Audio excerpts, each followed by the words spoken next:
We're calling this meeting to order. And Jackie, what's the first thing on our agenda, please? Okay, we have I'm supposed to verify there's a quorum, and I will do that. There is a quorum. We have Great. 9 people. David, that's correct. 9, we need 9, right? And the next item, if you want me to continue, is the posting of the agenda by the Torrance City Clerk, and we do have the posting of the agenda. Great. Changes to Any the agenda. changes? Yeah. Yeah, but there is no police panel, as you all know. We are going to postpone that till next month. It just couldn't come together so rapidly, but the people that had confirmed were very enthusiastic. So this month is a roundtable discussion of city issues. Great. We do have one comment from the public, and that is Jan Vogel from the WIB. Not yet. Okay.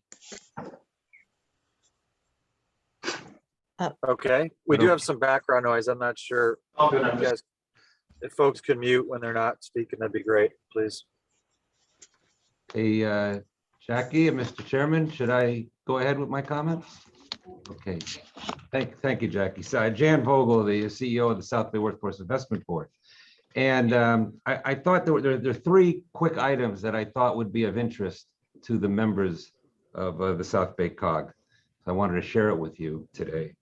One of them is there's a program called the Employment Training Panel that we help administer for the state locally. And it's provide reimbursement for training to businesses that are training their employees. There's a reimbursement amount that they can get for that we facilitate. It's open to private for-profit businesses, but we have it under a pretty reliable source that this fiscal year, it's going to be available to nonprofits and public entities. That's a first. So for example, if the cities are planning to do some training, maybe accounting training to the accounting staff, or budgeting, or it could be any type of training that you could think of. It could be remote, or it could be a speaker that you bring in to do the training. If you're planning to do something like that anyway, you should take advantage of the employment training funds. We'll facilitate it for you. We'll help you with it. You can get paid for doing it. And instead of spending money, you can get some money, so it won't cost you anything. So that isn't a done deal yet, but we have on a good source that is going to be open to public entities. And so you might want to have your city manager, so forth, look at the training that's being done and hold off for a minute so that we can get you money up for that. Second item I wanted to mention to you is customer service training. Many years ago, we started a program called Blueprint for Workplace Success, where we take individuals and we put them through a curriculum, how to get a job and how to keep a job. One of the elements in that curriculum is customer service, an important element. So we've extracted customer service from that curriculum and made it a separate curriculum because there's so many businesses that are in need of their employees providing good customer service. We think the cities would benefit from customer service training too, because many of the cities in the South Bay COG are our cities, or are part of our consortium. We want to offer that for them. It's a self-paced customer service course. They do it online.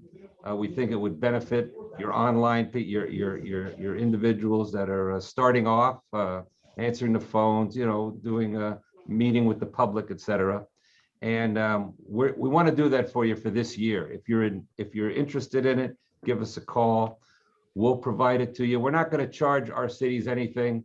At most $10 a person that we have to pay for the platform, but if we can cover those costs, we will. So we think you ought to look at it, and we know one city's contacted us already. We're going to do it for, and our cities we're going to provide it for if we can at no cost. And third, as most of you know, the American Recovery Plan provides an opportunity for cities to capture stimulus funding to help provide your city with assistance in economic development, capital projects, broadband infrastructure. These monies, in many cases, you must have a workforce component to place in the application and to do things regarding workforce. Well, remember us, we're here. We are your workforce board. So we're here, ready to help you with that. Whatever you design for your local city, you don't have to reinvent the wheel. We're here to help you. And that's it, Mr. Chairman and Jackie. Thank you very much. And contact us with any questions that you may have. Thank you, Mr. Vogel. Much appreciated. You bet. Jackie, you were saying? Yeah, I was just going to say that, speaking of the workforce, Chris Cagle and I have a meeting tomorrow morning to talk about the broadband. So we are already partnering, and we'll see, we'll be bringing you hopefully more information about ways we can work together. Great. Excellent. Appreciate that. Very, very helpful. Thank you. Okay, Jackie, I think we're onto the consent calendar, are we not? Yes, and I have 2 changes to the consent calendar. Thanks to Councilwoman or Mayor Derringer, I guess, we had a mistake on the minutes. And so I think, I don't know if Natalie put the corrected minutes in the chat, but the mistake was on page 1 and page 2. It said we supported AB 215 and we did not, we opposed AB 215. And that was the motion as well. So we have a corrected set of minutes and we'd like you to approve those. And then the second thing I want to mention on the consent calendar is today I was on the League of California Cities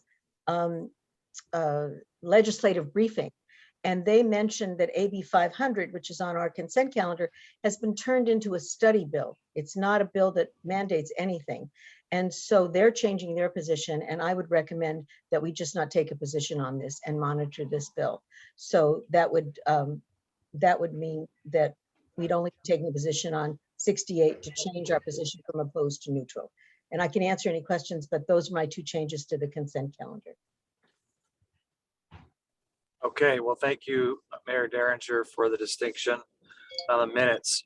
So as it comes to the consent calendar, to move that forward, Jackie, related to AB 500, what would you suggest there? So make some motion. Just monitor. I would suggest we have a monitor position. Okay, so we need to, so is that, are there any items that people would like to pull from consent at this time? Are we adding to our calendar at this time, or is that something that gets taken up for the matter that I wanted to address? We were going to put it under the COG reports, under legislative items, under the COG. That would be 9C, the legislative committee, or 9B. Well, I wouldn't want it to be too far down the agenda, so that we lose a quorum, or there wouldn't be as many people involved, you know, so. Okay, we haven't lost a quorum. We've been pretty good about that, but it's up to, you know, whatever. Mr. Chair. Then see if we can't add it to right after consent. Does that work, Jackie, right after this? Sure. If you want to Maybe add do it. it before we get into the discussion. That's replacing the police discussion. Okay. Thank you. Okay. All right. So do we have a motion to approve consent with the 2 distinctions that Jackie has outlined? So moved. Excellent. Thank you. Second. All right. We have a first and a second. I'll turn over to David. Any opposition to approving the consent calendar? Any abstentions? Okay, thank you so much. Okay, so then next up on the agenda, let's see, Mayor Derringer, if we could limit this to 10 minutes, that would be great. So we can Okay. keep everyone on time, and I'll turn it over to you to outline your idea. Okay, thank you so much. All right, so just wanted to let everybody know we're all very familiar with SB 9 and 10, and all of our cities have opposed it, as the COG has opposed it as well. So on Sunday, I had the opportunity to be on a Zoom call in which Dan Carrig, who's been a longtime League legislative director for decades, who recently retired from the League, but he's been involved with public policy and has his own public policy group, and is so he's done a real analysis, and many of you have seen it, of SB 9, as well as he's very familiar with SB 10. So he mentioned that the only thing that those 2 bills seem that they're slated for approval when the legislature gets back on August the 16th from their recess, and he said about the only thing that could possibly turn them around is if the electorate just got overwhelmingly contacted their legislators across the state that would say, no, we don't want this. And he suggested jurisdictions could do town halls or some other public forum to advise their constituents about the impact of these bills, so they could do that. So mindful of the fact that when I was running for reelection prior to November, I told some people about SB 1120, the predecessor bill, and almost everybody said, well, how come I never heard about this?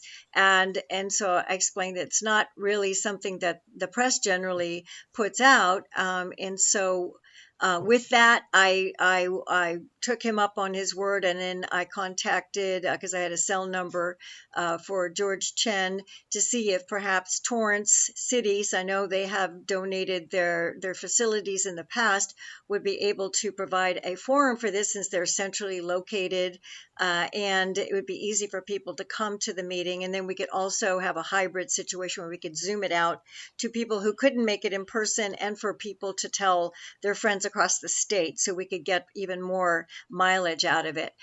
So his assistant, Ellie, contacted me and said that in order to get the free room, there would have to be a governmental agency sponsor, just a person to say, yes, we'd like to sponsor this event to waive the room fees, and that the South Bay COG has been in the past such a sponsor, and that they would be recognized as a governmental agency that Torrance would waive the fees for.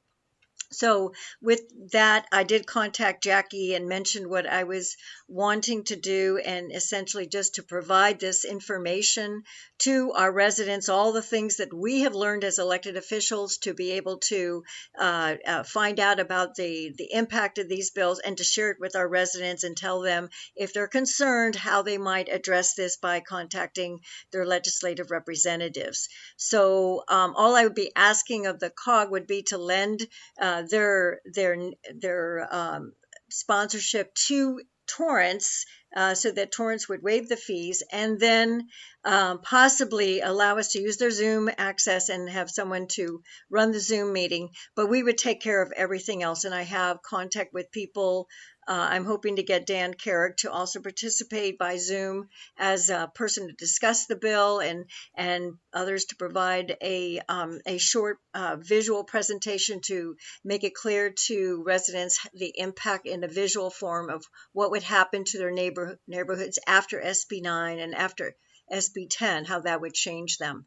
So that's my goal, and I wanted all of us in the South Bay to be able to put this out to our residents, so that we can point to this, like we wanted to give you this opportunity, we wanted to tell you about it, so if they later say, how did this happen, we can point back to this town hall or public forum, if you want to call it, to say, yeah, we had this because we wanted to mobilize you, to let you know about this information, so you could do whatever you decide to do once you learn about the impact based on what we have gathered as elected officials. So that's the short version of it, and that's what I'm requesting tonight in this new agenda item. Okay, thank you, B. Does anyone have Thank a you. thought on what's been laid out? I think it's a great idea. We've had just a tremendous amount of interest in our city, but there are still an awful lot of people that are just unaware of what's going on around them. And I think this would be an excellent opportunity to get the word out. Thanks, Britt. Appreciate that. Any other thoughts? Well, from my, I don't have my hand up. Is it okay to speak? Oh, I think Steve's ahead of me. I'll speak afterwards. Thank you. Yeah, I also think it's a great idea, B. Looking forward to it. Do you have any idea at this point what the format will be? Will it be speakers? Will it be kind of a Q&A? It would be both of that. Okay. I have a question regarding the structure.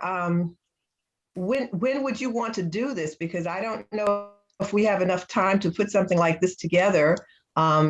You're saying you would do it yourself, but do you have the structure and staff to make it happen? How would you organize it? Make it happen? Yeah, sure. I have already been in contact with, I've got through my contacts with the League and California Contract Cities, and Women's Caucus. I've got a bunch of people who've already done this. And so they've said already, a particular woman who's from Santa Barbara County has done several of these already. And she said she would be helping to assist. We're getting all the people, Mayor Brand from Redondo is willing to assist as well. And so I'm getting a group of people, and we're all going to work together, but it really is going to be nuts and bolts putting together what is tried and true program.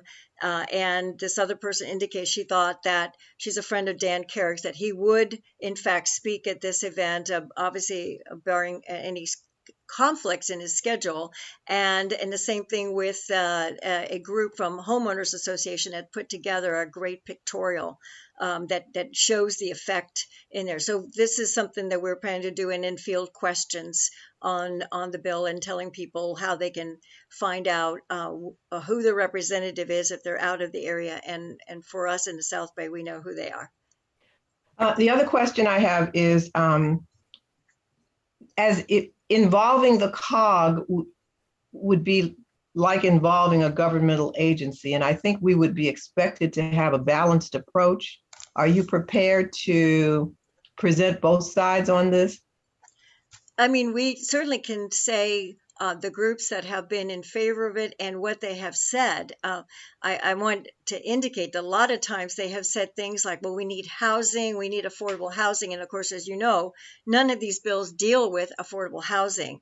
And so there have been, we obviously want to say why people are saying they propounding this as a new legislation. We'll tell them that, but we'll explain, does it in fact do what they're saying? No, it doesn't. And certainly there are people that can come that could express if they're on the other side and ask questions and raise issues, and they will be addressed. So there'll be opportunity for them if they feel they want to present that position to say that. But at this point, this is something, because of the shortness of time and the recess ending on the 16th, or they're starting their legislation on that day. We just want to get information out to people for them to deal with, so they have it, what we've learned, here's what we learned, and then they can take it from there. If they want to take action, they have the ability to do so. Hey, B, I think, okay, Olivia, hopefully that addresses your concern. We're kind of pressed for time. Wanted to keep this to 10 minutes if possible. Councilor Cruikshank, I see your hand up. Thank you. Thank you, Mr. Chair. Just very briefly, I appreciate Olivia's comments. I like the idea that it's information only. I think people are bright enough to know, where they would stand on SB 9 and 10 after hearing the facts about that information. As long as it doesn't become just a one-sided rally to against it. I mean, I know we're all against it, but I feel like if the COG is actually taking the lead, we should just be careful about that. One of our council members actually spent probably $20,000 of his own money sending out an anti-SB 9 and 10 mailer over the weekend, which was pretty impressive. And the other thing is, I think that in our city, we do have our own TV, our RPV TV. I didn't know if the event was actually going to be, can be recorded, but I would actually ask our Peninsula TV network to be there so they can actually record the event and get that on our channel to play out to the people that can't attend this event. So, would that be possible for this event? Absolutely. They just would have to set up at the event site and film away. So whatever their IT people should just make sure they have the logistics down and do whatever they need. Okay, thank you. All right, so I'm in favor of what B's doing then. If the way it's been presented, we can do that. Thank you, B. Thanks, John. All right, we're going to go to, let's see, Stacy and then Jackie. Councilmember Amato, yeah. Thank you, Mr. Chair, and thank you, B, for bringing up this idea. I think in concept, it's one, why wouldn't we all support it?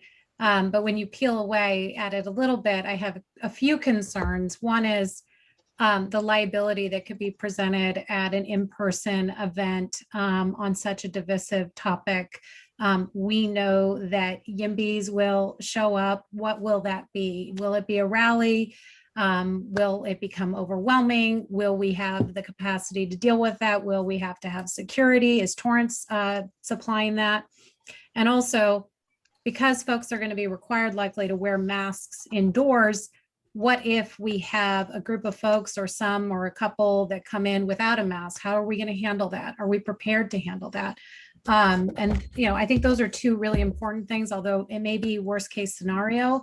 It could happen. I'm also worried about the time crunch here. I realize the need to get this out quickly, but that's it all hinges on the ability of the COG to be able to make it happen. And it sounds like from my conversations with Jackie, and Jackie, please elaborate on staff's availability over these next 2 or 3 weeks. The resources are going to be slim, and it's going to be putting the COG potentially in a really rough place to pull this off. I also think that it is important to have both sides presented.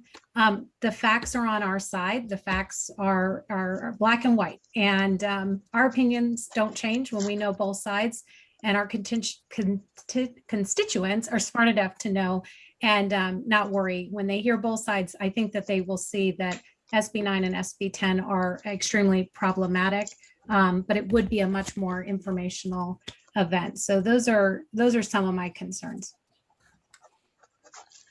Thank you, Councilmember Armato. Okay, let's go to Councilmember Zuckerman. I know you spoke earlier, you still have your hand up. Did you have another point that you want to bring up before we go to staff? Yeah, I think I put it down and raised it again. Thank you. Okay, you bet. Just to throw out one idea about the questions that have come up about objectivity, we could ask HCD if they would like to have someone come and speak to the audience. They may be able to, that would be nice. And if they can't, we've made the effort.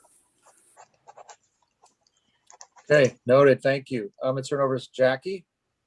Okay, I just wanted to tell you about my discussions with B. And when I initially heard this, I thought it was an interesting idea, but I have some very serious concerns about the COG sponsoring it. And I was delighted to hear that the league and the contract cities or maybe some other group could sponsor it instead of the COG.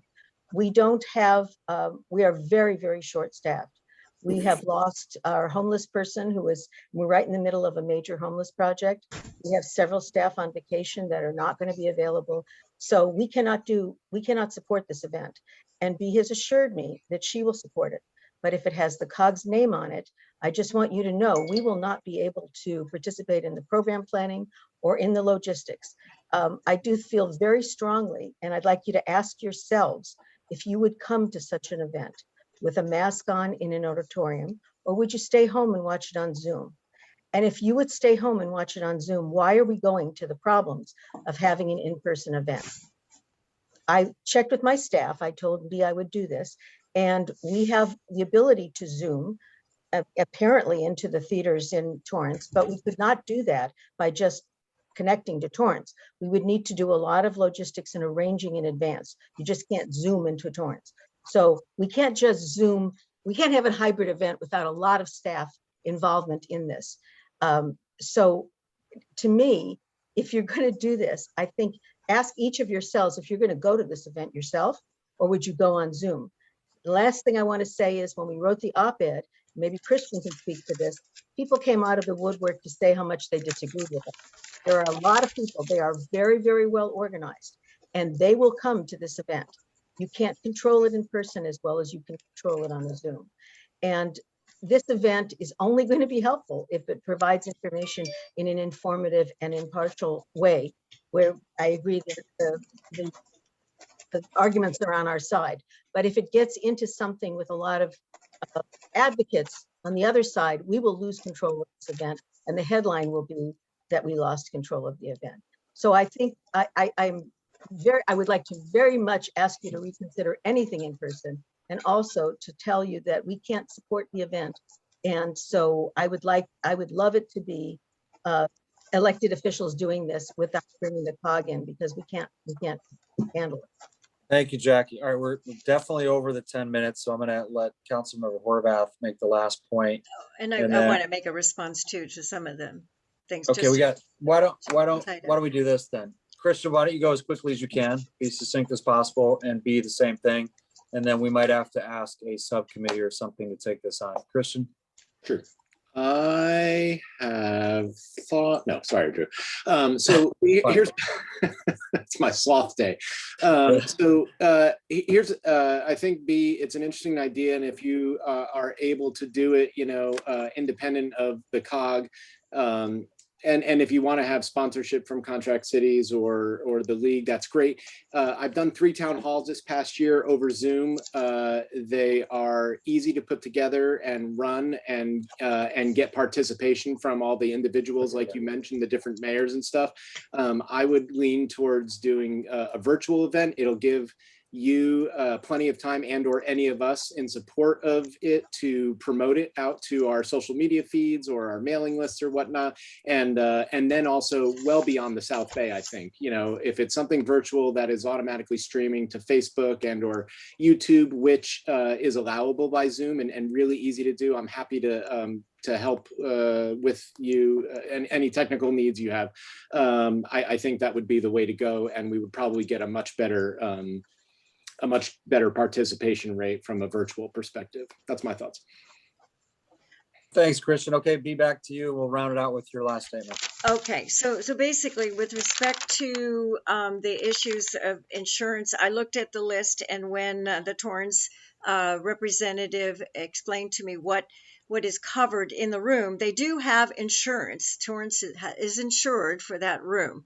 Torrance Police Department is like steps away from all of their facilities. So I don't think we should be looking to anticipate that there's going to be something that would happen that would then make the news. I mean, all of these different things, I think people will realize that they should not be violating the law, and I don't think this necessarily means that we should be looking for that.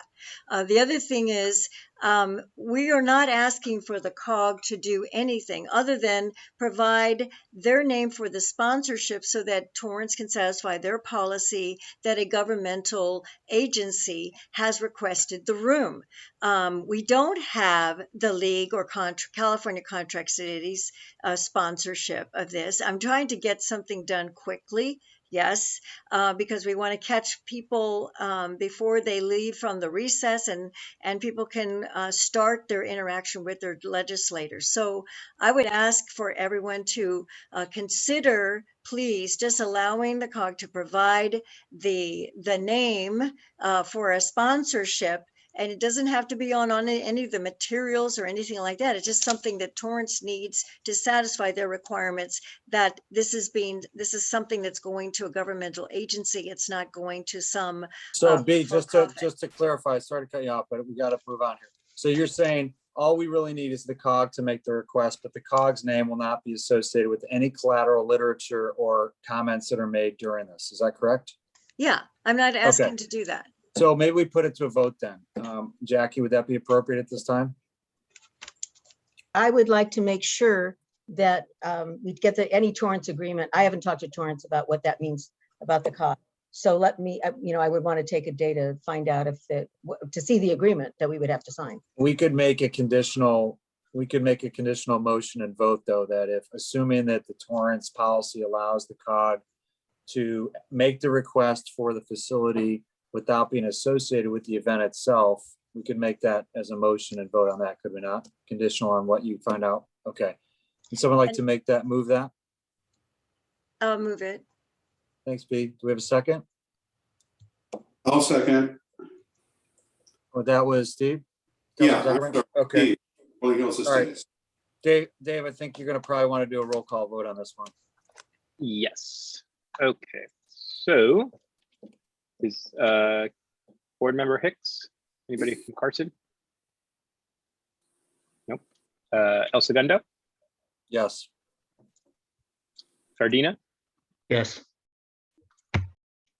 Hawthorne? Yes. Hermosa Beach?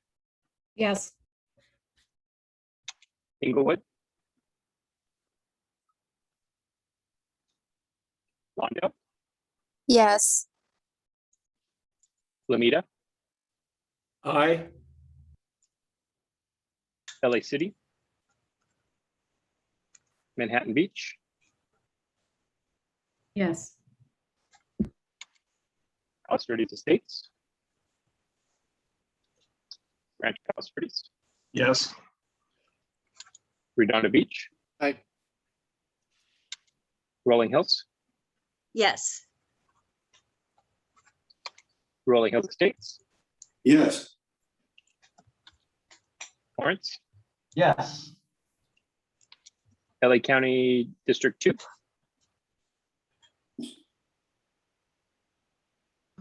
Yes. and LA County District 4. Yes. Mr. Chair, can I just make one comment? Once I see this, and I know Aram is on the Zoom, so maybe he can send me something. I would like to be able to consult with the officers if there's any issues or anything. Or some group. I don't know if you have some group you want me to consult with, but I would go back to the officers. Is that okay? Well, I'm just trying to figure out, I mean, just the parameters. I thought it's just simply, we're going to do it, but without the COG being on the literature, just as long as they just provide the sponsorship for Torrance to be able to give us the room for free. Is that that's my understanding. Yes, but I need to find out if there's any, that when we put our name down there, does Torrance then, do we sign anything? Do we do anything? And what is that? So even though our name won't be on it, I need to find out what that means. And then if there's some issue, I will go back to the officers. Is that okay, Mr. Chair? Yes, that sounds good. Okay. Okay, did we get through everyone on the vote? Yes. Yes. We actually had two supervisor representatives vote yes for change too, not abstaining. Just kidding, Thank you. Jennifer. I All right, appreciate B, that. thanks for your leadership on this. It's a big task. We appreciate you taking it on, protecting the neighborhoods.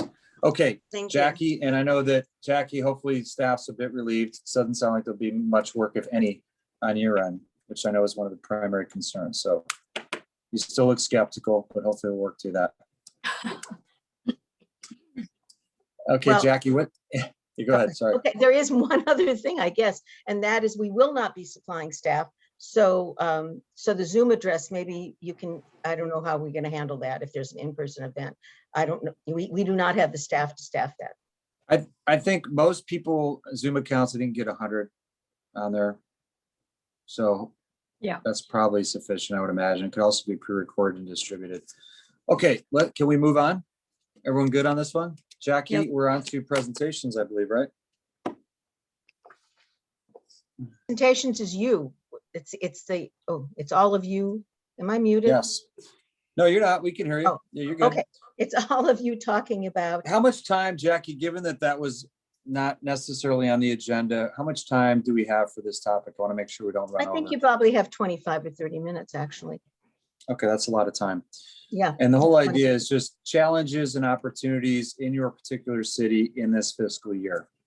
And a roundtable discussion about that. So I think we should start with just someone can raise their hand and they can go forward and then maybe take, if you could limit it to like 60 seconds or so to frame up what it is that you're concerned about. And I think the idea here is that we all share some best practices, or maybe it stimulates some follow-on conversations among cities that have common challenges or opportunities. So anyone like to go first?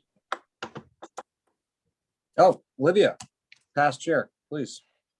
Yes, thank you, Mr. Chair. So one of the big challenges we're going to have as far as the is the reopening. So we found that the pandemic forced us to have meetings online, but we also found that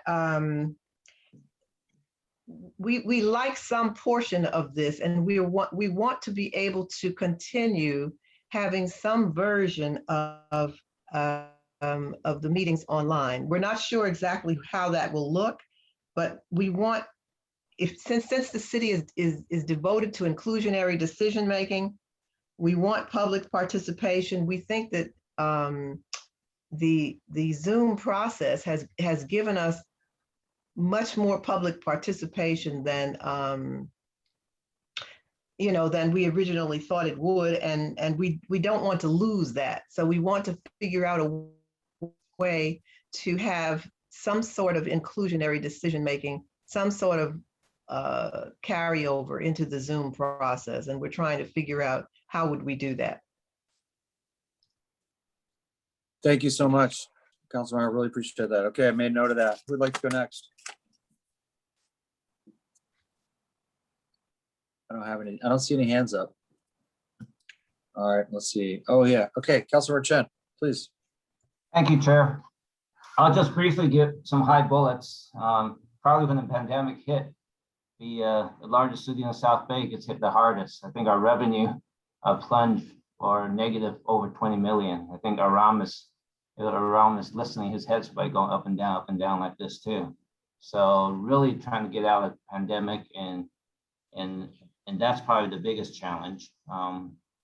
Secondly, I'll say that the homelessness, since is another big challenge, and fortunately we passed the anti-camping ordinance and the temporary shelter and the homelessness plan.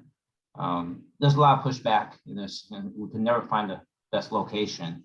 We're going to try to press on at least doing something, because doing nothing obviously won't make anything better either. The regional approach, hopefully we can do something with the coyote management one. And thank you, John Cruikshank, RPV. I just got a email that in Silmar, a 2-year-old kid just got bitten by a coyote, and so human attack is happening, and fortunately he survived. So we need to really do something nearby.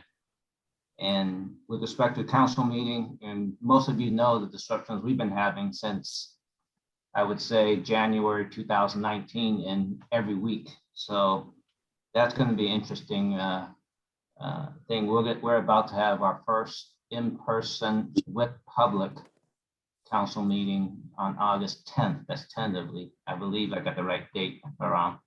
So we're trying to prepare the best way to do that as well. So that's August 10th is right, Councilman. okay. So that's in a nutshell, and so that would be kind of interesting, because when we're virtual, because so you got 2 minutes, 3 minutes, and then automatically the phone goes dead. In person will be a little bit more challenging, so we will see. Thank you. Did I miss anything, Aram, that you want to add?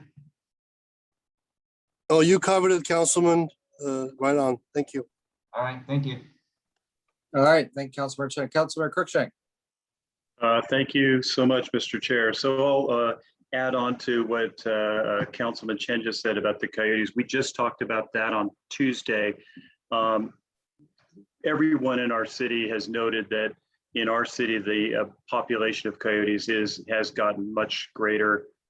We actually have authorized to take a more aggressive approach with coyotes, and that plan will be forthcoming very soon, and we'll of course be sharing it with everyone in the COG. And then also we talked about homelessness. Now, you normally don't think of Rancho Palos Verdes as having a lot of homelessness, but we more talked about it in light of us regionally and how it affects all of us. Like once again, doing nothing is not an option. Doing something just for doing something is not necessarily a great option either. But one of the things we did talk about is about a third of the homeless population, which has mental illness, and how we can go about maybe finding ways to work with local area hospitals and that to find better protection for them and better methods to get them off the street. So we started that dialogue as well in our city. We had some people from San Pedro come and join us and talk to us, and so we're trying to make it a regional thing.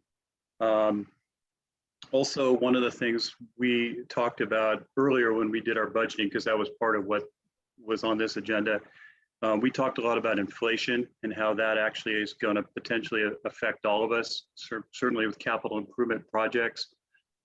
We've actually started to develop 5- and 10-year budgetary models, and then we started to put inflation into that and see what type of projects would start to get affected if that were to occur. And I know we all might have to deal with inflation, unfortunately. And then maybe another bigger item that's also kind of a COG sort of issue is traffic calming, slowing traffic down. It just seems like the way people drive or lack of stopping at stop signs, lack of looking at speed limits. It just seems like there's just so many hazards out there that we as a group can work together to share ideas on, you know, how to get people to start driving more responsibly again without having to hire an army of police to do that. Just because we have a lot of issues in our city with that, especially with downhill. People drive very fast. They don't realize how fast, and we do have accidents and some serious ones, as you guys noted one on Hawthorne Boulevard recently. And so, you know, that's another issue our city is trying to tackle. So those are what's going on in our city. Thank you, Mr. Chair. Great recap. Thank you, John. Okay, Councilor Stern.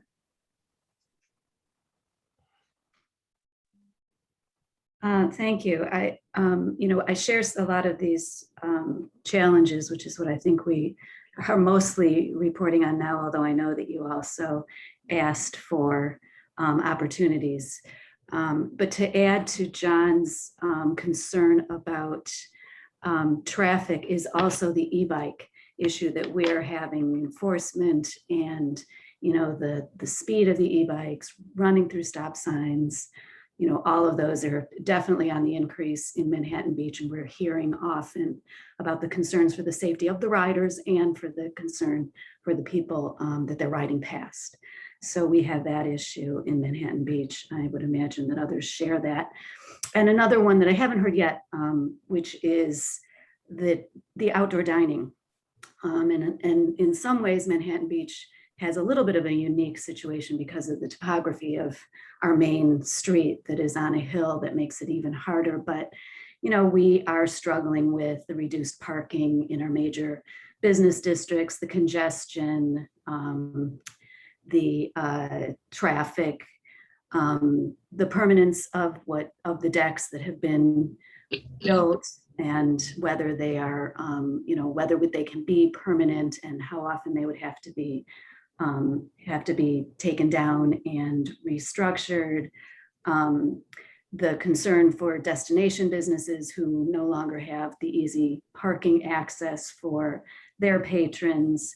We are looking at the fees and the reimbursements that we are losing as part of our budget because of the lack of the parking opportunities. And it's a big concern in Manhattan Beach, and something that we will have to be looking at, and whether there's any way to look at this as a broader picture, as an infrastructure picture that would require a much bigger study about how to continue this. So those are the two things that come to mind right now. Thank you. Thank you, Hildy. I appreciate that. And Jackie, I was just realizing that I've been taking notes, but it would be good as part of the minutes to have the topics by city so that if someone has a common interest, they could reach out and know who to reach out to. Thank you for that. Okay, who would like to go next? All right, Hermosa Beach, Councilmember Armato. All right, thank you, Mr. Chair. Just a couple items that I jotted down here. We managed to balance our budget. Despite the challenges of COVID, we did have to borrow $3 million that we had from the general fund into the sewer fund, and then had to put it back into the general fund to balance our budget. But we were able to do that and not lay off staff, and continues in this fiscal year. We extended the dining decks until the end of the year. I say for the most part, those, the community's been really supportive of them. We still have the same challenges with parking, but we're getting through it. We are still working through hybrid meeting challenges, so may look to you all for some suggestions, hitting some roadblocks every now and again, but we're trying, we'll get there. Something else that came up through COVID that we were glad to carry on is tenant protections for tenants that are living in apartment buildings that are, the intent is to demolish it. We passed a resolution, an ordinance protecting the tenants that they cannot get evicted until the landlord shows a permit for demolition. So that has helped a lot of residents in town, and that will continue through COVID. We have a new fiesta. Many people have attended our fiesta, and it's tens of thousands of people, and that can't happen. So it'll be a ticketed, smaller event, family friendly, and our first one will be Labor Day weekend. It's more local based, so we'll have all local musicians and vendors and breweries. So a totally different vibe this year to our fiesta. We are putting in more accessible beach mats as folks are really enjoying being outside. We're realizing the challenges of accessibility throughout our town, and this is just one way we're trying to address it. We have staffed up and stabilized our rank and file after a contentious labor negotiation right before COVID, but we are back on track. We've approved 4 new bathrooms in our parks that'll be installed by the end of the year. And importantly, we are working with the county to figure out ways to try to create temporary housing for our homeless population. So that's a work in progress. That's all. Thank you. Thank you, Councilmember Armato.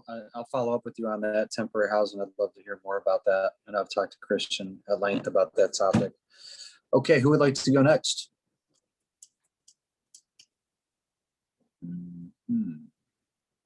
No one, huh? Oh, Steve, Councilmember Zuckerman. Yeah, please. Okay, very quickly, our situation is unique because we are so small, but we were actually on a fiscal level relatively unaffected by the COVID problem. And in fact, because of the grants to local agencies, we have more money than we normally are used to deal with for budgeting. It's our intention, of course, we don't have much choice, but we will be now, our focus is on what capital projects will best benefit from the ARPA funding.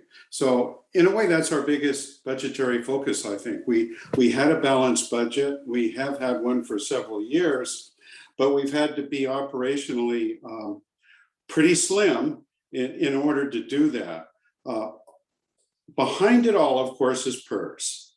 And what we've done that's a little different than other cities, a few years ago, we did, it's more or less like refinancing your mortgage. We have to pay otherwise a little more than 7% a year on our unfunded balance, which is huge in today's interest rate climate. So we borrowed about half of that amount, a little over 3%, between 3 and 4%. Saved a lot of money. We have now paid that loan off. And so we're taking the money that we were paying for those loan payments and continuing to pay down our unfunded liability balance so that long-term future councils will continue to have a climate that's easier to work in. That, in terms of something that's a little different perhaps from others, that's about it. Thanks, Councilmember. So you're saying you guys did, if I understood that correctly, you did a POB pension obligation bond and you've already paid that off. Is that what I'm hearing there? Yeah. That's great. Congrats. I think Hermosa did one. We did one. Can't remember who else. Manhattan Beach did one. Carson. Yeah. Carson did one. Great. Yeah, ours had actually it was an 8-year amortization schedule and we just paid it off. So we did this quite a while ago and have been happy now. I would encourage everyone to go to the PERS website because last year their earnings were pretty much matched the S&P, which you would expect, a little over 20%, much higher than their targeted rate. And because of that, the unfunded liabilities for all of the respective cities have come down. Now that may not last. We also have 2008s and those can happen too. But you may want to check the PERS website to see where you stand. I don't know what your targets are. We always wanted to be at least over 80% funded. You don't want to be 100% funded because then in any surplus year, you don't get that money. But whatever your target is, whether it's 80% or 90%, you can see those figures and they're much better now than they were at this time last year. Great. Thanks so much, Steve. Appreciate it. We're going to go to Councilmember Tanaka and Gardena, and then we'll go to Councilmember Valentine after that. Thank you, Mr. Chair. And so, along on the same lines, we did take out a bond for the unfunded, and we got it it was an unbelievable interest rate. And I think we got like a 2.6 or something like that. But it really did help us in our the unfunded account for PERS. We're actually saving, we're saving a lot of money. It's millions on this thing. And then this bond that we floated actually helped us in our city manager he's a financial kind of that guy. And so like we had a measure G that we went into place that raised our sales tax to the max. And that helped us get through most of the COVID, but it also helped us in the fact that we were looking at, $3 million in deficit. So right now we're only looking at maybe, let's see, what did he say? 1.8 million right now for this year, but 2022, we're only gonna be looking at 325,000. Wow. So we've like floating this bond just really helped us to get us back in the saddle, so to speak. We brought people back that were furloughed, that lost their, we had to lay them off. We brought people back right around Christmas time. So that bond that we floated really did help, and it did help because the interest rates were so low. So you actually make money because it's like a refi on your finances, that you're at one rate and we dropped it down to another rate, so we're actually saving money. So thanks for that information, because that did help. Great, thanks, Ronnie. Okay, Councilor Valentine. Yes, thank you. So we have a tremendous parking problem in the city of Hawthorne, as you might imagine, because in certain areas of the city, it's very dense, very difficult to find parking. So we're looking at trying to see whether we should change our parking practices. We're looking at different reforms that we might make. We're looking at implementing parking tees, possibly in the middle of the city, where in the commercial areas of the city, parking tees. And also, we're also looking at possibly making some streets one way, because we have some very narrow streets that where you're only allowed to park on one side of the street because the streets are so narrow, you can't have through traffic going through if you park on both sides of the streets. So on those streets, we might look at making them one-way streets. So this is a problem that's ongoing, but it requires that we actually implement some transformative practices, because our parking situation has become almost insurmountable. We're really going to have to institute some parking reform. So that's one of the things we're going to be looking at in the very near future. Great, thank you for that. Noted. Might be reaching out to you. We got some issues too. Councilmember Horvath.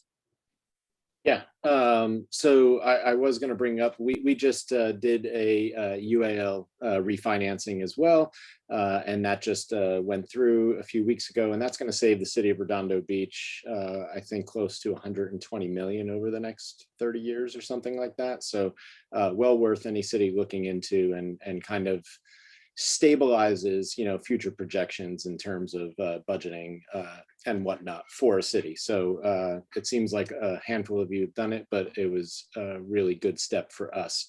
And I don't know, I know a lot of people here know Larry Cosmont, but Cosmont and Associates was super helpful in navigating that process. So just throw a little plug out there for him. Other challenges, to the point that Hildy made, clearly outdoor dining is something that we would like to see grow and expand. And so I'm hopeful that, maybe that'll be something that our community development directors can discuss with our new planning person and see where there's overlap. Clearly, the beach communities or any coastal communities have to deal with the coastal commission if it's in the coastal zone, and that runs a whole nother layer of complexity for outdoor dining, which is frustrating, but it is possible, I guess, that we can maybe collaboratively work together on strategies to change their perspectives on how they view that process. I think if I can, I'll focus more on the opportunities here. Just some things to bring up. We have the slow speed network that's going into play, but also all our communities did sign on to the South Bay Master Bicycle Plan in the past 10 years or so. And one thing I learned the other day was that even our slow speed network is really focused on a lot of the data we've collected related to people getting around, right, in short bursts, right, because most people are using their cars to go no more than 3 miles or something like that. The South Bay Master Bicycle Plan was focused more on commuting, like people actually using bikes to commute, longer distances. And so it'd be great to see us all, try to find more collaborative ways to ensure that our jurisdictions are connected, through trails, paths, lanes, protected lanes. I'm a believer in that if we build it, they will use it. And I don't know how it is in your communities, but I know in just here in Redondo Beach, a lot of people are afraid to get on their bikes on some of the major roads because of the vehicular issue, right? But you see like a class 1 lane like they have on Harbor Drive, the amount of people that use that went up by dramatic numbers, so that connection between the other beach cities and whatnot, it's something that I think we can all improve on. And so then staying in the traffic realm, we each have that South Bay fiber network. It's going through each of our cities right now. And I think, us as leaders, hopefully will focus with each of our public works departments on figuring out how to effectuate one of the things that we said we would do to Metro, which is true signal synchronization throughout the South Bay on all the major arterials. It's, to me, low-hanging fruit. Where if we're all working in a collaborative manner, especially cross-jurisdictionally, where we share arterials over the next 3 to 5 years, I think we could see an improvement in traffic flow. That would be good. Clearly, I'm from the homeless perspective. I've always been asking for more of our jurisdictions to get engaged and involved, and I'm hoping that some of the templated stuff we're doing in Redondo is helpful to you, and I'm happy to have conversations with anyone.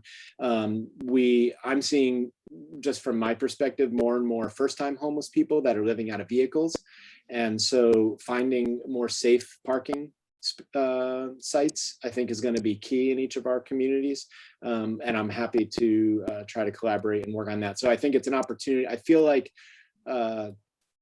we have opportunities to make a big dent here in Spot 8 on a lot of our shared regional issues, and if we're all rowing together in the same direction, and hopefully using the COG as that kind of nexus point, we can get there a lot sooner. That's all I got right now. Okay, thanks, Christian.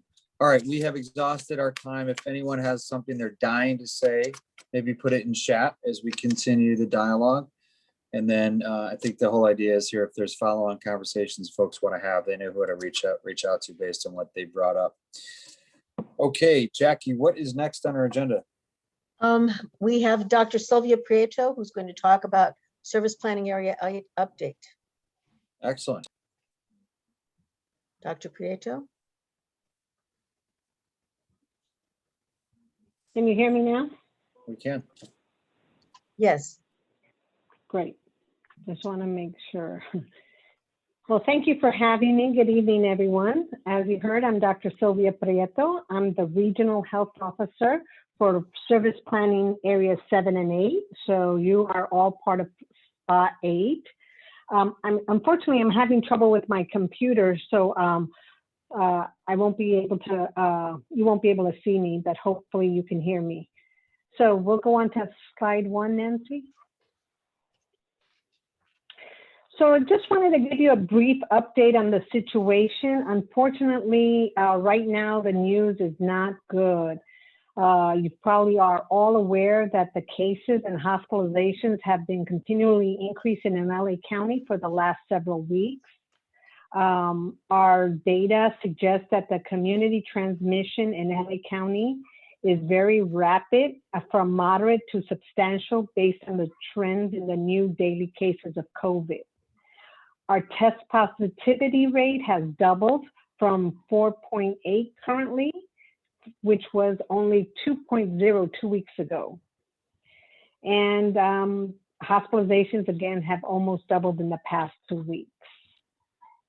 Next slide. So we know that the increase has been and is still being driven by unvaccinated individuals, as you can see from the orange line on the graph. The green is for the vaccinated. So as cases began to rise in early June, you can follow the orange line and see that the case rate slowly among unvaccinated people through the third week or so of June, followed by a steep incline beginning the last week. You will also notice that the rate of rise in vaccinated people among those testing positive is a lot slower than the rate of rise in unvaccinated people. And that is based on the rate as of July 3rd. Unvaccinated individuals had 5 times higher rate of risk of COVID as compared to unvaccinated individuals. And more importantly is that not only are we seeing cases increasing more quickly in the unvaccinated are more likely to end up in the hospital and unfortunately die. So this is really even more worrisome. And because of the rapid rise, the increased presence of the Delta variant of the virus and the million of people potentially at risk, we implemented an order requiring that masks be used indoor regardless of vaccination status.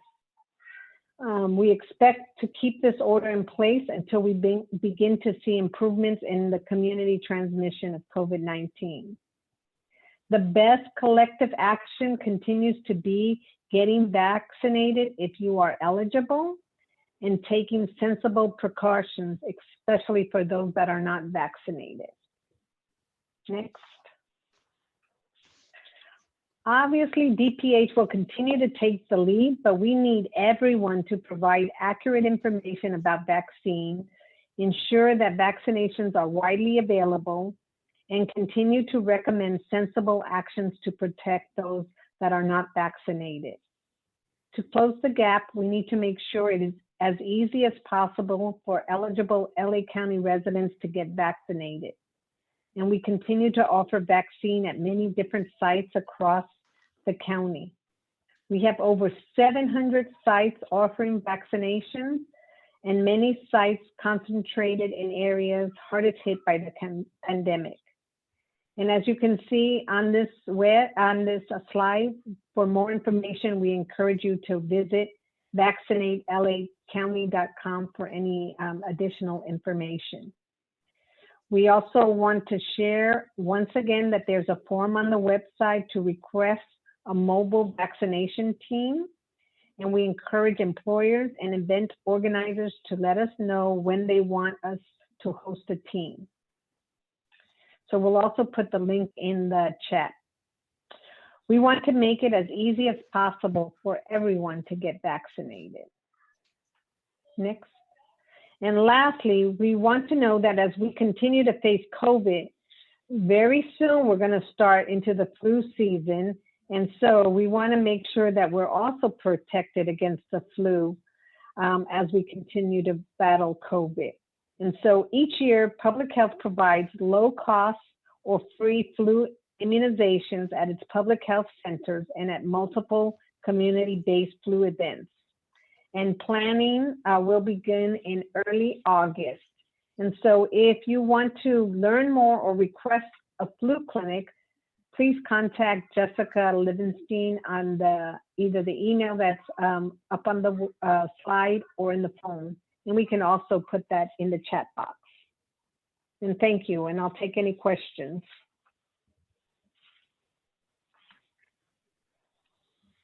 Okay. Jackie, you have your hand up. Yeah, I heard on the news yesterday that there's something called a Lambda variant and a Delta something plus or something. Do we have any of that in Los Angeles County, and do you know anything about them? So yeah, there's a lot of variants. Right now, Delta is the most, if you will, notorious, famous because it is so infectious. But yes, Lambda is another one. As we get more, they'll continue to go through the Greek alphabet. So so far we don't know too much about it. And then in terms of numbers, we have not, to my knowledge, tested anybody with Lambda, but that's all a matter of time. And it may be just that there's so much Delta around that we're just not seeing it. Okay, thank you, Doctor. Councilmember Chen. Thank you, Chair. Respectfully, I disagree with the recent health orders of the indoor in-person masking. And I strongly would request that if you will please advocate that since you're representing SPA 8, some authority to make some health decisions based on the data in our local region. And I think that's how we started this whole discussion. And my question is, you showed a graph that looks like the unvaccinated community is the highest ramp on the curve there. Can you share with us, in those cases, are there any medication that the medical community is providing other than just quarantine? Because I'm asking these questions is, by now we know how to treat these, I believe. And I don't want to get in a big discussion arguing, what's right and what's wrong. But if it's all the unvaccinated population that's causing a rise in the data, that should not surprise us. So those are, vaccination by choice. And I feel as long as we could treat it, then there's no reason for, the recent health orders. Thank you. Thank you, Councilor Chen. Let me Dr. Brett, I don't know if you want to address that. We have another question for you as well. Would Yeah, you like to so let address me that? just quickly just say, not everybody can be vaccinated. First of all, there's some contraindications, and obviously children cannot be vaccinated, so they can still get it. And then those who get it, even though there are now some treatments, the treatments are not 100%. People are still having a lot of sequela after. So yes, you may end up in the hospital or not, and then it seems like it resolves, but you can have a lot of issues. We're finding more and more that people are having long term. So the best thing is to prevent the infection. And there are still a lot of people who cannot be vaccinated because either age or other medical contraindications. So thank you.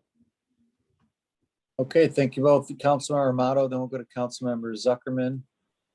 Thank you, Mr. Chair. Thank you, Dr. Prieto. We've received some questions recently from our community about where they can obtain free COVID tests. And I was having a hard time locating local sites. Do you have any suggestions on the best source for that? Sure, they're all over also, as well as the vaccinations. In fact, a lot of sites are doing both. And again, I would refer you to our the website that was on put in the chat. Great, thank you. Okay, thank you both, Councilmember Zuckerman. Yeah, I just wanted to throw something out there. It's interesting. I was at a meeting yesterday where I was speaking with someone who felt that, for people who don't want to wear masks or be vaccinated, that's kind of on them.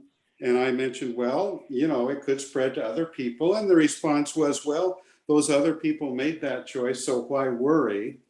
And that's usually where the conversation ends. I just like to throw out one other tangent to that, which is the longer this thing hangs around, the more variants we're going to get. That's it. Correct. And for those that are vaccinated, eventually those variants may not work. So we really need people to be vaccinated. Right now, yes, it does work against the variants that we've seen so far, but nobody knows for sure if something changes a lot, will it still work? So there are many reasons why we want to encourage as many people as possible to be vaccinated and then to continue to wear masks indoors. So thank you. Okay, thank you, Dr. Prieto. Really informative. Appreciate that. We're going to move on. We really appreciate you taking time in your evening to be here tonight. Jackie, what's up on the agenda next, please? The Metro report, and I think Jim Butts is no longer here, so that would be Steve Lance. Hi there. Okay, Steve, thank you. You can hear me? Everybody Yes, good? sir. Okay, two items that came out of the board meeting. First, Metro is going to allocate $1.483 billion in the new American Rescue Plan Act funds that are coming to LA County. They circulated the allocation, which will go to themselves and other muni operators, paratransit operators, city operations. Look on a quick look, looks like the South Bay is going to about $53.7 million of that 1.4 billion, according to the allocation formulas. The formulas were based on the same methodology used to allocate the CARES Act, and the money will be coming in your FY23 budget process, and it'll get approved by Metro starting in February. So any question on that? Check with your transit operator and your paratransit operator in your city and make sure they're aware that that money is coming for your next year's budget. The next item, the other item of importance, Metro is continuing to work on what they call their Fairless System Initiative. It has been revised this year, this month, to focus on K through 14 students, not to initially include low-income folks who are not in schools. The K through 12 will be handled first. They're going to charge the school district $3 a year for each student. And then if you're in community colleges, they'll charge them $7 a year. Right now, the students are paying a fee of about $7 a term, whether it's a semester or a quarter. These partnerships, even with these partnerships, the free fares are going to cost Metro $49 million. That assumes that ridership will recover to about 95% of the ridership that occurred pre-COVID. And the fare enforcement that has been suspended as people have been riding for free during the pandemic will continue to be suspended until they start with the new fare program. So it's not going to be a whipsaw in which you're in, you're out, you're in, you're out. They'll keep it free until they implement the K through 12, K through 14 plan. There'll be more information on how they're going to pay for this $49 million beyond the ARPA funds, because once you run out of the ARPA funding, then you are needing to look for money for a more permanent solution. So at this point, the pilot is 18 months. And it's for K through 12 and then eventually K through junior colleges, the city colleges. Right now, there are 5 schools who have signed up to participate. There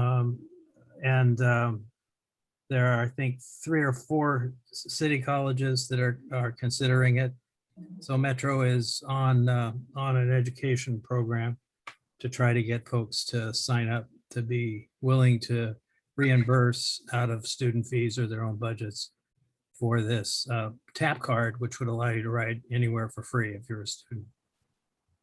They looked at the low income, and I think the students make up about 2/3 of the low income riders. So of their riders at Metro. So they're going to delay that until at least September when they come back with a financial plan. So I think, oh, and the other thing was Access Services is involved in the plan, as is Metrolink. There are a couple other operators that are regional operators that are being invited into the plan. So that's it. Questions? Doesn't look like there are any. Thank you, Steve. Sure. Okay, Transportation Committee, Christian.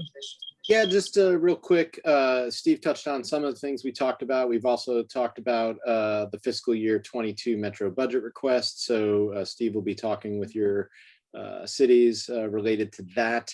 Our sub-regional funding framework, our highway program modernization, and then of course the Measure Our Transfer policy. So we went over the fact, what the numbers are looking like in terms of funding for each of the programs. So anybody who is interested in learning a little bit more about transportation as it relates to your cities, feel free to come to our meeting, which is always before steering committee on the second Monday of each month. And then we had a presentation on EV charging innovations as well. We're going to be dark in August, so we'll be back in September. That's it. 2 more items. I'm sorry. The Metro budget request was approved by Metro today. So your cities now can go forward and sign their funding agreements, and you should let them know that it's time to start negotiating with Metro on those funding agreements. The last thing that happened on consent was that the measure transfer that's been discussed over the last 18 months. If you recall, the city of Inglewood and other transit operators wanted to use Measure Our Highway funds. That got approved today. So those agreements also need to go forward. The transit project list includes a $1.9 million advance for the ITC, so they'll have some working capital. That wasn't included in our original recommendation, but that was the only change. Thank you, Steve. Congrats to Inglewood. It's a big deal. Congrats to Mr. Butts in particular for Yeah. championing that and getting it through.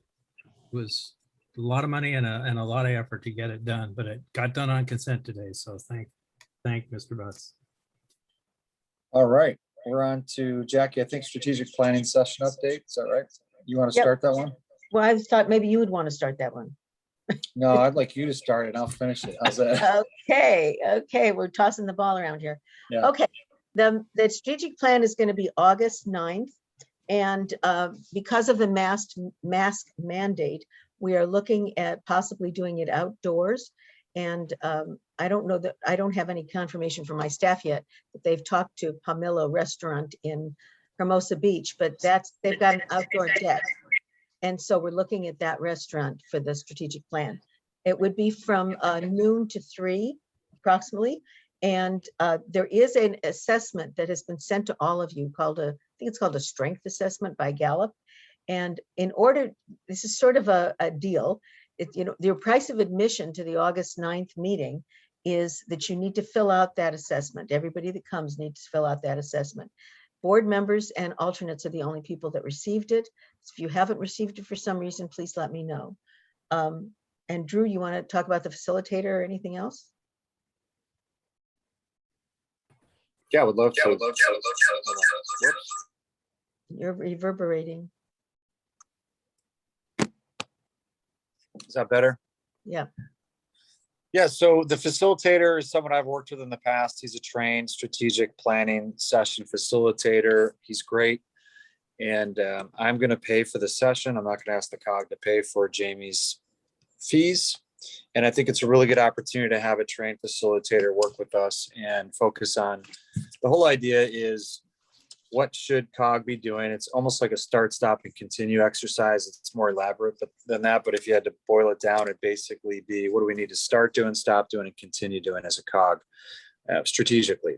So the surveys that have been sent out in advance are in part a brand awareness survey that Colleen put together, and also asking you what are the most important things the COG should be doing in a ranked survey profile manner that David put together.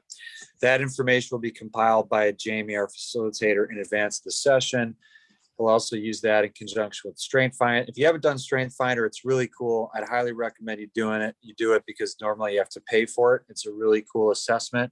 If you've done Myers-Briggs or any of the different predictive index or any kinds of personality interest assessments in the past, this one's a really good one, Strength Finder, and that will be used in conjunction with the strategic planning session so that we can get to know some of our board members in greater detail. We start talking about subcommittees, things like that. We know whose interest lie in one area as opposed to another. So I'm really excited about the session, and hopefully y'all fill out your Strength Finder survey to attend and be part of it. And Stacy, thank you for lining up Palmia. That's awesome. It's a great venue outside. Sure, we And confirm that we're okay with that location. I don't know. We will make sure. Okay, we'll do it later. Okay. And Mr. Chair, I can have, if David can send out the survey on priorities again, because we got only about 12 responses. So maybe. Okay, yeah, we'll maybe that'd be get great. more The responses. more the merrier. Okay. Okay, any questions, comments, or concerns based on what was just outlined? I'm scrolling. I don't see any. Feel free to chime in if you do. Doesn't look like it. Okay. Jackie, what's next on the agenda? Legislative visits and advocacy and county redistricting. We decided at the last meeting, I can't remember, I guess it was at the steering committee, I think, that we had a long discussion about the county redistricting. And we decided to monitor it for now, because there's really nothing for us to say, since we really don't know what they're thinking about coming out with. There was a discussion about whether it really does help the COG to be in 2 different supervisorial districts versus 1. So although we're a community of interest, we do have more representation on some of our regional boards because of that. So we're monitoring that, and we don't have any current legislative visits planned. I have been going, and I know B has been going, and Wally has been going to the Sunday Cali meetings, which are meetings dealing with SB9. And there is a lot of information that they're sending out about what you can send to your constituents, just emails that you can be sending, that you might, if you're interested, let me know, and I can forward them to you. And that's it, I think.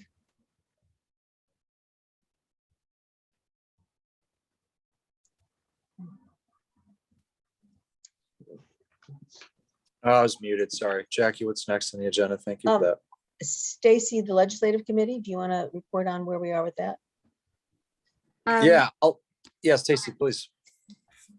All right, I think we only got so far as to form the committee and designate that our first meeting date would be September 2nd at 4 p.m., if I have that right. So looking forward to it.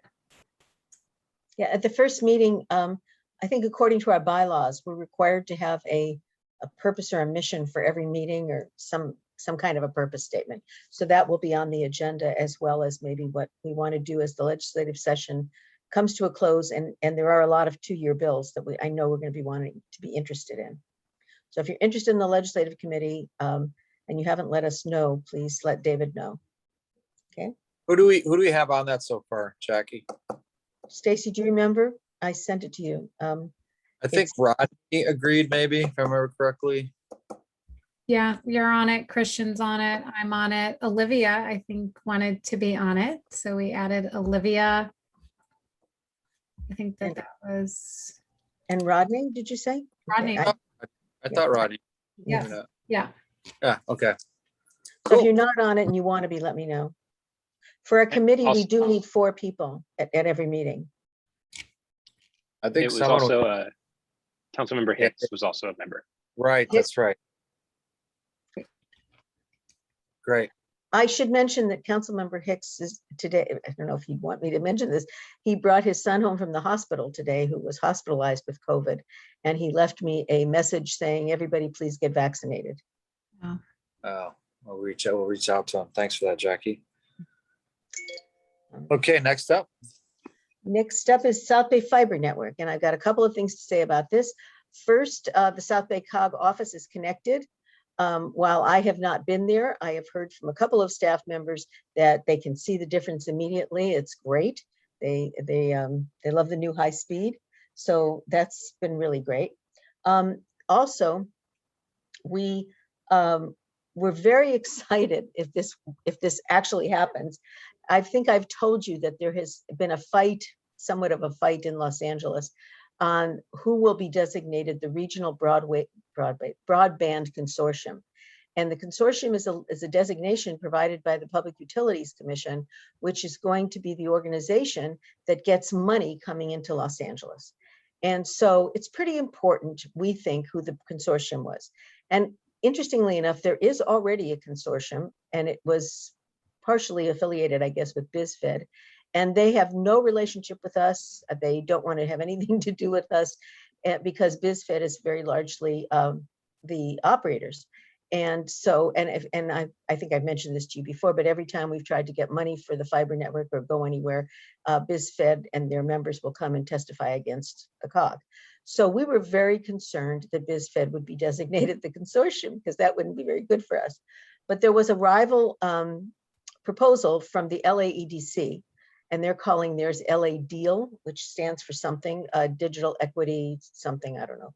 And we just found out a couple of days ago that on August 19th, the PUC staff will be recommending LA Deal to be the Los Angeles Consortium.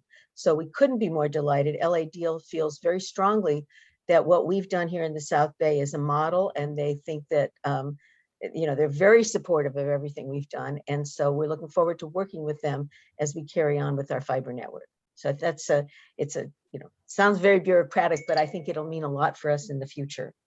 The last thing I wanted to mention was a telework. And we're finding that a lot of your cities are going back to in office. And I just wanted to mention to you, I'm going to probably send something out to the city managers. I had a meeting today with the Department of Regional Planning in Los Angeles County. They are a poster child for telework. 97% of their people were teleworking. I asked them today how it happened and why it's working so well. And they mentioned that they use Intergov, which is something I know Manhattan Beach uses. And Manhattan Beach's community development director said that whereas they used to have 100 people at the counter for applications, now they have 20 people at the counter. So there's a tremendous amount going on online that's really working. And I know that there can be, obviously there's special applications that you can do offline, but with this Intergov, they said they couldn't have done it without it. The county said they couldn't have done it without it. That was the first thing they mentioned. Second thing they mentioned is they use Jabber. And I'm not familiar with Jabber, but apparently it's something that allows people to talk from their computer so that every planner from home can be talking on their computer to the person that calls. And that means they don't have to give everybody cell phones. They don't have to issue cell phones. They just give them this Jabber application, and the applicant doesn't know any different, and their planners can all work directly with the applicant. And the third thing they said is meetings. They meet, the department head meets daily with the people under him, and those people meet weekly with the people under them, because it's really a question. I mean, when somebody comes to work, it doesn't mean they're doing work. So you still need that communication. And so they have a structure of communication in the Department of Regional Planning. And what's ended up happening is they've made, I think, $40 million, they said, for the county with just, it's obviously a dynamic, a lot bigger than ours, but they've made a lot of money because they can do so much more. Their productivity is so high. So I just think we need to take these lessons in and maybe talk to our cities about, because I know some of the managers you're talking about, people travel far. I know in RPV, they're going to be using it as a benefit, which is really important because people don't want to come back to work. People are still having childcare issues.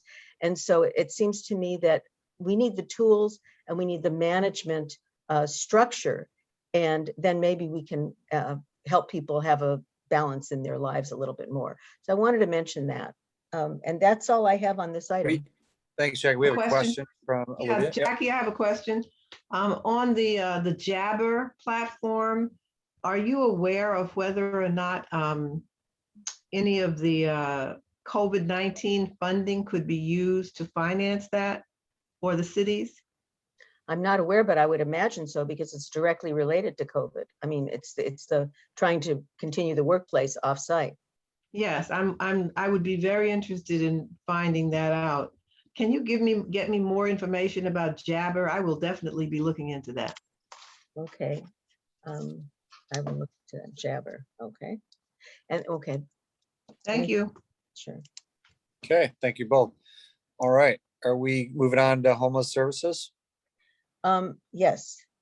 And I've got, I don't know if I told you the last time. I don't think we told you.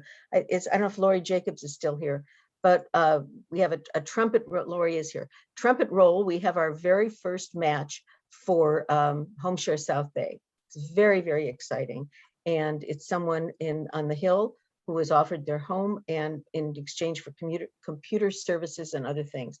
So we're very excited. We want to make sure, I didn't send anything out because we want to make sure that it lasts, a couple of days, but we're really working on this. Most important thing I can tell you about homeless services is that one of the most important is, number one, we lost Grace, which has been very difficult. We are now advertising for a homeless services coordinator. There's a tremendous amount that needs to get done.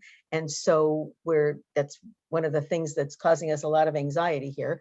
But if you know somebody that works in homelessness and has a real good background in it and might be interested in this job, I can get you the job application, or it's up on our website. But the most important thing I can tell you is that on August 10th, is the deadline for your cities to submit a call for projects. So we have $1.9 million that the county is authorized for our subregion that we will have from January 2022 to June of 2023. That can be used for helping you coordinate projects, programs, services, housing. They obviously want a lot of money to go into housing. The whole pallet shelters, the safe parking. If you have places in your cities that we can help you coordinate and give you some seed money, that's what this money is for. The $1.9 million is not for the COG, although that would be very nice. It's for us to be giving to you for projects. So we have a call for projects out. And John, if you have something that talks about mental health and how we can use some of this money to do a study or figure out how it fits, that's what this money is for. And I've sent the call for projects out to your city managers. We've sent it to your homeless coordinators. We don't know if we're going to get any responses. And so we need that. I mean, we know some cities will, but we want all cities to be involved in this. Most of you said and the ones that spoke did say you're interested in homelessness. So please talk to your staff about what they're going to submit for the August 10th call for projects. It's really, really important. And the second thing I'll say, since I just remembered it, is that we have about $80,000 for client aid. I think we brought to you before the fact that we divided up money that we got last year, and client aid is for people that need motel rooms, emergency services, whatever. And cities can apply for it if you see somebody that needs 2 nights in a motel or something to clean up, to go to a job interview. That's what that money is for. The only city that is using the client aid money is Torrance. And, fine if Torrance wants to use up all the money, but I don't know if your cities are just aware that there's money there if they have that issue. So please make sure to tell your staff that there is client aid money and that it's available at least, I think, through December. Lori, I don't know if you're there and if you have anything more to say about homeless. I am here. Thank you, Jackie. 2 things to add. One, Gardena also has submitted a client aid claim. Oh, good. Okay, so we have 2 cities. And also on the call for projects, there's extra points on the rubric for any multi-jurisdictional or collaborative projects. They want cities to start working together. So other than that, you covered everything. Thank you so much, Lori. Okay. And Lori is our homeless. She works on the homeless projects as well, and is going to be extremely important in helping us with this call for projects. Okay. That's it for that. All right. Are we going to hear from Britt on senior service? Oh, yes. We are having our next meeting next Tuesday, 9:30. You're all invited. And we're going to do a similar thing of sharing from city reps and other members who are attending in terms of the status of their senior centers opening, senior programs, and basic services. So that's what we're going to be focusing on. And And I was pleased that on the consent calendar, we voted to extend the Silver Nest contract for another 5 months because I think that gives it a good opportunity to continue following up with some really important projects. I didn't ask previously, Jackie, if that homeowner that you connected it through Silver Nest, was that an older adult kind of situation, do you know? I'll ask Lori. Lori knows. I guess if you consider 92 older, then yes, she is. But I she love said, it. and she said that she rented this to a much younger person, a young person who's 55. Oh, that's fabulous. And that's really been our experience with Silver Nest, is that it gives an opportunity for older adults to connect with someone younger who could maybe exchange some services for rent and so forth, and helping older people stay in their home. So it's really a win-win situation. So hope you have the chance to join us next Tuesday, 9:30 on Zoom. Thank you. Thank you, Councilmember Huff. Okay, Jackie, who is going to speak on SPA 8? Stacy or Hildy, do you want to speak on SPA 8?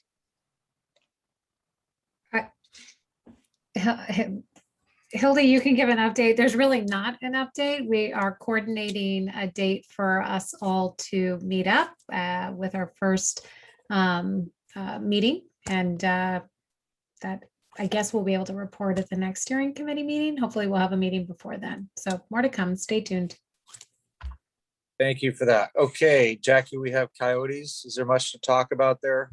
I don't think so. I think that we discussed it. The city managers talked about it, and RPV is taking the lead. Excellent. Okay, we're on to August board meeting. Hopefully we'll all be in person. So I can't wait to put a tie back on. Been missing that. I don't know if we're, I'm going to ask Kim. I don't know if we're ready for you in person. Kim, did you want to speak on this?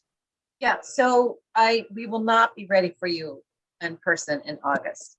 And a lot of that is because what we're trying to find out, and we have to secure equipment in order to do some kind of a hybrid event. I think that's what we were really working towards for the boardroom.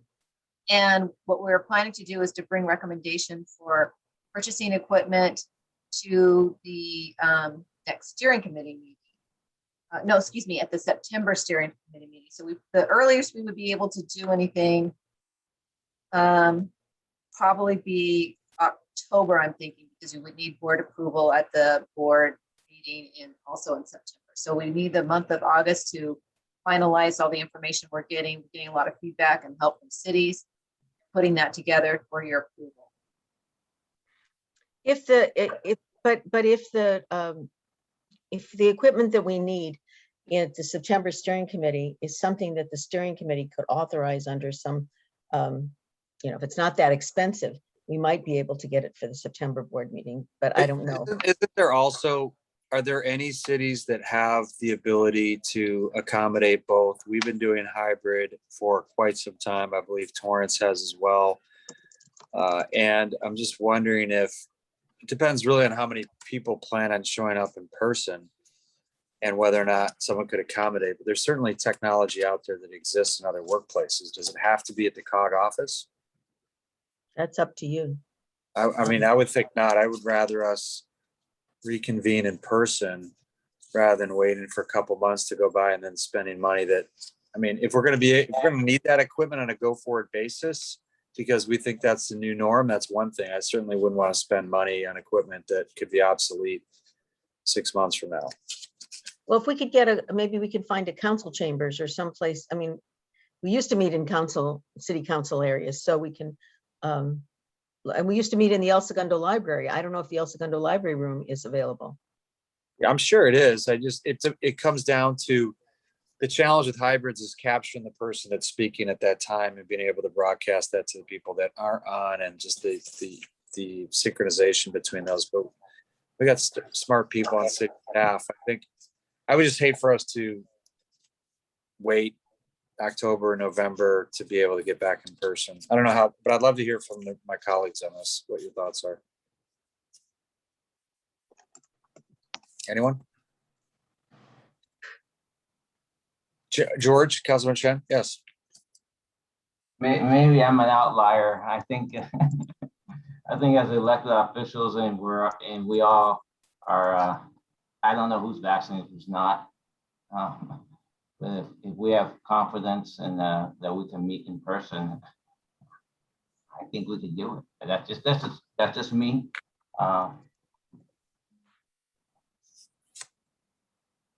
Thanks, George. Anyone else want to chime in? Stacey? Thanks, Mr. Chair. I guess the question is, are we going to be committed to the hybrid meetings? And if so, then are we limiting ourselves to meeting in a location that can accommodate that? Or is the goal to just meet in person, in which case we could meet anywhere? Right. Good point. I mean, well, I think the issue is if some folks have reservations about meeting in person, can we still accommodate them through a hybrid approach if they're not comfortable coming in? I mean, Jackie, maybe it makes sense to poll people. You're muted, Drew, you're Sorry. muted. You said maybe it makes sense to pull people. He hold his hand up just really quickly. I was going to say, maybe it makes sense to poll members confidentially, the voting members, to see how they feel about this topic, whether they're comfortable coming in or not. It's a sensitive topic. I can tell you as an employer, we're not even really tracking who's vaccinated. We're not asking for cards. It's a very sticky situation. It's like, if they don't have a mask on, we assume they're vaccinated kind of thing. But Hildy, what were you going to say there? Well, I'm wondering if we are limited in hybrid after September 30th when the emergency order is lifted anyway. So committing all the funds for a hybrid, and if we can't have hybrid meetings after September 30th, might be one of our other limitations as well. Great point. Thank you for that. Christian. Yeah, I was just going to say, our council had a discussion about this related to our own meetings. We're still virtual right now. And we were talking about the idea of what are we going to do post emergency order, from related to the Brown Act. And so we're actually, even though we're planning on eventually getting back in the chambers and whatnot, we are going to still create an option for a hybrid environment for when a member can't be there in chambers. They might be traveling and they want to still participate. So I don't think it hurts us, on a go forward basis to look at a hybrid model in general. So that way people can participate even if they can't show up to a meeting in the future. Just a thought. It's an interesting thought. I mean, I think it's it could also be a slippery slope. I mean, it'll be really interesting to see how all these governments are going to handle this, because at what point, how do you hold someone accountable? If I want to be an elected official and I just want to dial in for every meeting and going forward, that presents a really interesting dynamic, I think. So I don't think we're going to be the thought leaders on this topic. We're going to probably have to, a little bit of it will be wait and see. And certainly if this indoor mask mandate stays in effect through our next board meeting, it's probably a moot point. But Jackie, do you have a recommendation based on what you've heard in terms of how to? Okay, I just want to ask you for clarification on the last thing you said. If the indoor mask stays in effect for the next meeting, do you want to have a hybrid meeting, or do you want to just stay at Zoom? I think we'd probably at that point would stay at Zoom, because it's just going to be really strange. Would anyone disagree with that if the mandate's still in place, that there's no sense in really, we just stay as is on Zoom? Anyone disagree? I got two hands in. Okay, I see them. Let me get there. Hold on. Who's John? And then we'll go to Sonia. Okay. Well, I mean, we just had our council meeting. We put up the silly plexiglass again, but we didn't wear our mask during the meeting. So I guess I'm not sure what exactly the protocols are, but if we had to wear a mask in person during the meeting, I think that would be ridiculous.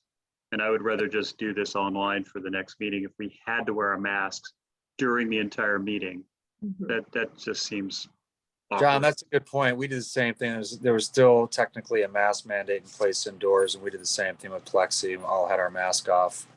We're just careful about who came into the chamber. Thank you for that. We'll go to Sonia and then George.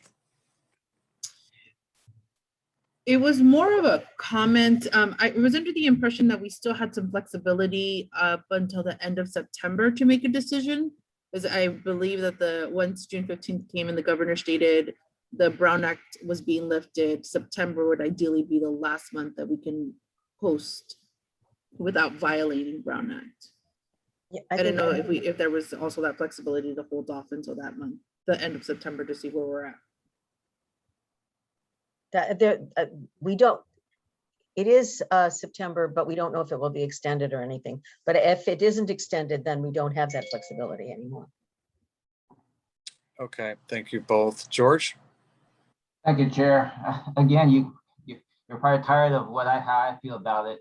Again, I think that the individual polling is good. Maybe my question is the board meeting still, if we're meeting in person, is it still 6 p.m. at night or is it different time? That's just a quick question before I continue on. Yeah, it's same. It's historically, as long as I've been on, it's been 6. Okay, so is there food provided or people eat before they come? I haven't been to it. Food, that's an incentive. We just got to make the food good so people want to show up in person. Okay. Not that it hasn't been in the past. It has been. So again, the private poll may need to be done, but hey, we're all eating in front of each other, just like into a restaurant and having the meeting over dinner. I'm fine with that. At least that's my position. Okay, thank you. Okay, if you want me to summarize, I think what I'm hearing, please correct me if I'm wrong, that if there is an indoor mask mandate, then we will stay on Zoom. We will not do a hybrid. If there is not an indoor mask mandate, we will look for a hybrid. If we cannot do it in our chambers, or in our boardroom, which we're still trying to figure out what to buy, we will contact your cities. And I guess I'd like you to let me know. Some of your cities have told me that it's not working very well, and others have told me it's working well. If it's working well in your city, let me know, and maybe we'll use your council chambers. So Torrance, okay? So that's important, and then we will work on that for August if the mask mandate has been removed. But we will keep working with your city staff and others to find out what the most important equipment is for us to buy, so that if we have hybrid meetings, they work well. Okay, Councilmember Chen. Yeah, thank you, Chair. Jackie, I just want a quick clarification. What is maybe the issue or problem with a hybrid version at the COGS conference room? I know you and Kim was there one time with someone, and probably was the only thing was the size of your display, because I think it was working. It's just that, is that the only thing? Kim, do you want to explain? Sure.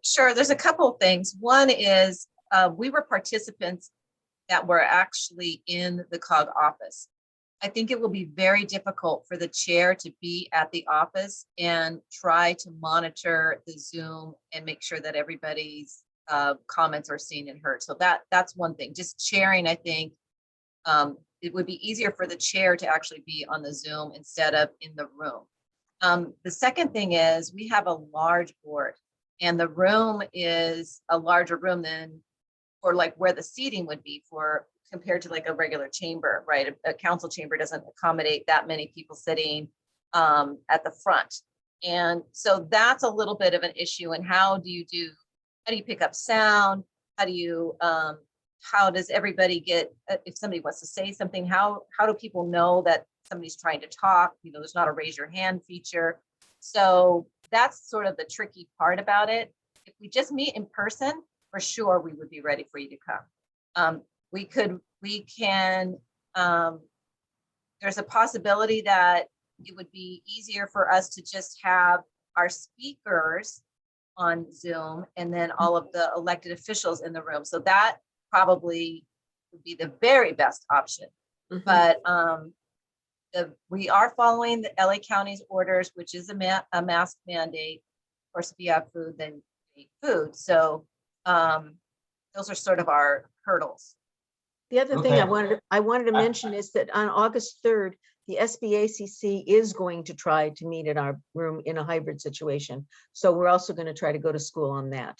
Oh, okay, good. That's good. I thought it would be simply, if the chair was in person, a separate duplicate monitor for the chair to have in front of him or her, that kind of takes care of it, but I'm thinking. Yeah, I think that would work, George. I think that if I had my laptop open and I'm able to just go to gallery mode and see people's hands up like Christian's right now, but still also be able to see the room, I think that could work. Christian, what's your comment?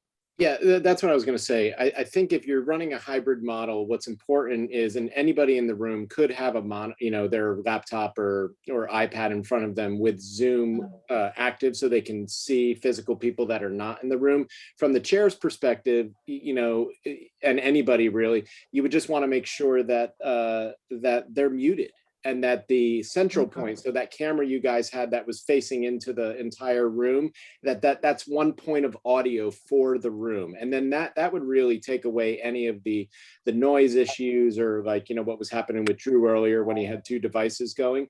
But just having a simple device in front of him, he'd be able to conduct the meeting both visually in the room, and he'd also be able to see who is raising their hands, from a virtual perspective. So it's not, I'm happy to talk with staff, but it's not really a technical feat that can't be overcome. That's very, very helpful. We will definitely play with that, trying to work on that. Okay, good stuff. So the consensus then is that barring any further indoor mask mandate, we will be meeting in a hybrid fashion, as we just discussed. Great. Okay, Jackie, is there anything else we need to cover? We're at 9 at schedule. Yeah, I have two other items. I want to just mention, you did want food if we were meeting in a hybrid, right? Yes. Yeah. Okay. So we need RSVPs where you're going to be. Okay. The last two things I want to say under other are, I want to remind you that we have GIS services that we're offering your city 20 hours for free. We hope that you'll take advantage of it. It's a great deal, but it's not a great deal if you don't take advantage of it. And we know that some of your cities have GIS staff, but they could get overcommitted. And so please try the COG and let us show you what we can do. And then the last thing I wanted to say, and I know Jim Butts is not here, but I have never gotten so many favorable comments about a tour as the stadium tour. Everybody seemed to really love it. And what I'm working with them now on is to have a tour for the economic development directors of every city, with a meeting with the marketing staff at Hollywood Park, so that we can talk about how the South Bay can help market what it means to the South Bay at the stadium. So I don't know when that will be, but the stadium tours are, I guess, restricted to 15 people. So it's pretty hard to get them together. But I just wanted to thank, on the record, thank Mayor Butts. All right. I'm sorry, one item, Drew, excuse me. So I wanted to make sure that you understand, though, that we will not have the equipment at the end of August for the board meeting.